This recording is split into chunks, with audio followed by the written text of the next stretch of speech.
Hegde associates society ನಾವು ಒಂದು first ನೋಡಿವು. ಅದು ನಮ್ಮ ತಂಗಿಯವ್ರ ಮನೆ ಕಟ್ಟಿದ್ರು ಸಾರ್.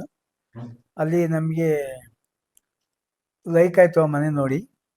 ಅದನ್ನು ಕಂಡು ನಾವು ಸಾರಿಗೆ ಮಾತಾಡಬೇಕು, ಸಾರಿಗೆ ಕೊಡಬೇಕು, ಮನೆ ಕಟ್ಟೋಕ್ಕೆ ನಾವು ಒಂದು ಕಟ್ಟಿಸ್ಬೇಕು ಅಂತ ಸಾರ್ ಹತ್ರನ ಅಪೇಕ್ಷೆ ಬಂತು. ಅದರಿಂದ ನಾವು ಸಾರಿಗೆ ಮನೆ ಕಟ್ಟೋಕ್ಕೆ ಒಂದು ವ್ಯವಹಾರ ಮಾತಾಡಿ ನಿರ್ಧಾರ ಮಾಡಿದ್ವಿ. ಅದು ಇವಾಗ ಸ್ಟಾರ್ಟ್ ಮಾಡಬೇಕು ಅಂತ ಹೇಳಿ ಕಮೆನ್ಸ್ ಮಾಡಿವು. ಅವರು ಕೂತು ಮಾತಾಡಿಕೊಂಡು ಸಂಪೂರ್ಣವಾಗಿ ನಮಗೆ ಕೆಲಸ ಕ್ಲೀನಾಗಿ ಮಾಡಿಕೊಟ್ರು. ಅವ್ರಿಗೆ ಹೇಳಿದಾಗೆ ಯಾವುದು ಚಾರ್ಜು ತಪ್ಪದೆ ಮಾಡಿಕೊಟ್ಟಿದ್ದಾರೆ ಚೆನ್ನಾಗಿ.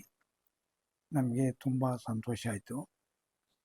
ಎ ಟು ಝೆಡ್ ಕೆಳಗಡೆ ತಳಪಾಯದಿಂದ ಹಿಡಿದು ಇನ್ನು ಮೇಲ್ಗಡೆ ಫಿನಿಶ್ವರೆಗೂ ಎಲ್ಲ ನಮಗೆ ಯಾವುದು ಏನು ಹೇಳಿಸ್ಕೊಂಡಂಗೆ ಕರೆಕ್ಟಾಗಿ ಬಂದು ನಮಗೆ ಕೆಲಸ ಮಾಡಿಕೊಟ್ಟಿದ್ದಾರೆ.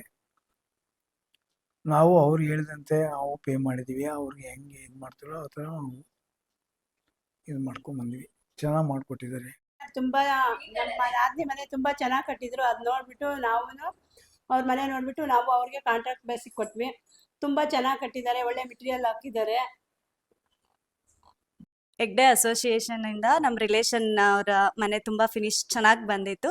ಸೊ ಅದಕ್ಕೆ ನಾವು ಕೂಡ ಅವ್ರಿಗೆ ಹೇಳ್ಬೇಕು, ಆ ಇಂಜಿನಿಯರ್ಗೆ ಕೊಡ್ಬೇಕಂತ ಕೊಟ್ವಿ. ಮನೆ ತುಂಬ ಚೆನ್ನಾಗಿ ಬಂದಿದೆ. ನಾವು ಅನ್ಕೊಂಡೇ ಇರಲಿಲ್ಲ, ಇಷ್ಟೊಂದು ಎಕ್ಸ್ಪೆಕ್ಟೇಷನ್ ಇರಲೇ ಇರಲಿಲ್ಲ. ಬಟ್ ತುಂಬ ಚೆನ್ನಾಗಿದೆ ಮನೆ. Thanks uncle. ಹೆಗ್ಡೆ ಅಸೋಸಿಯೇಷನ್ಗೆ ನಾವು ಮನೆ ಕಾಂಟ್ರಾಕ್ಟ್ ಕೊಟ್ಟಿದ್ವಿ. ಅಂಕಲ್ ತುಂಬ ಚೆನ್ನಾಗಿ ಮಾಡಿಕೊಟ್ಟಿದ್ದಾರೆ. ಎಷ್ಟೇ ಈ ಥರ ಬೇಕು ಅಂಕಲ್, ಈ ಥರ ಹಿಂಗಿರಲಿ ಅಂತ ನಾವು ಎಕ್ಸ್ಟ್ರಾ ಪ್ಲಾನ್ಸ್ ಹೇಳಿದ್ರು ಅದನ್ನು ರಿನೋವೇಟಿವ್ ಮಾಡಿ ತುಂಬ ಸಖತ್ತಾಗಿ ಮನೆ ಬಂದಿದೆ. ವುಡ್ ವರ್ಕ್ ಆಗಲಿ, ಕಿಚನ್ದು ಎಲ್ಲ ಸಖತ್ತಾಗಿದೆ. Thanks uncle, thank you.